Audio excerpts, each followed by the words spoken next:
Mental illness doesn't just impact a certain group of people.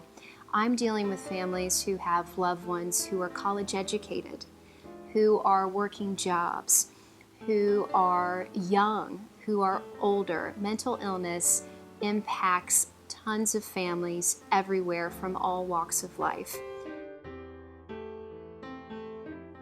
What involuntary hospitalization is a tool for someone to force into treatment a person who's suffering from a mental illness. As you may be aware, we have a heroin crisis in northern Kentucky, but we also have a lot of people who are suffering from mental illness. And they can often engage in a pattern of conduct where they are non-compliant with their medications, and they start to behave in a way that they become a risk of harm to themselves or to others. And the loved one usually doesn't know where to turn or where to go or what to do. So those individuals will come down to the county attorney's office and they will file a petition for involuntary hospitalization of that loved one.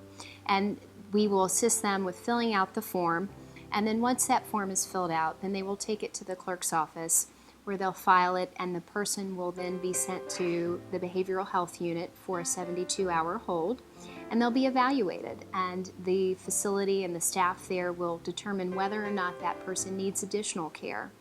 And if that's the case, then a hearing will be set, and then the court will determine whether or not there is a need for additional care beyond that time frame, and if so, that person will then be sent to Eastern State Hospital, where they will receive additional treatment until they're able to be discharged.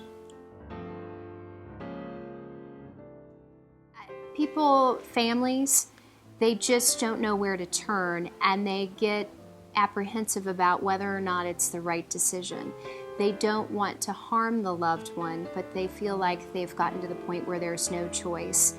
We have families who come to us with a loved one who's suicidal, or who has paranoid delusions, or whose mental illness has just simply gotten to the stage where they aren't taking care of themselves, they aren't eating, they aren't taking care of all of their needs because of either their paranoia or their mental illness. And at that point, they feel like there's nothing else they can do but to do an involuntary hospitalization. We do have situations where someone does get back compliant on their medications and lives a healthy and happy life, and that's our hope. We hope that every person that goes through this process is able to get back on their feet and to live a healthy life. This is a tool that's in place so that the family members can make sure that their loved ones get every opportunity to live that life. If someone wants to file a petition for involuntary hospitalization, they just simply come to our office 8:30 to 5 p.m. Monday through Friday, and I will have myself or an assistant will help them with the filling out of the petition, and then they're going to take that to the clerk's office for filing, and then a hearing will be scheduled, and it will all be very speedy. But it all starts with that filing of the petition, which my staff and I are happy to help the person with and do so on a regular basis.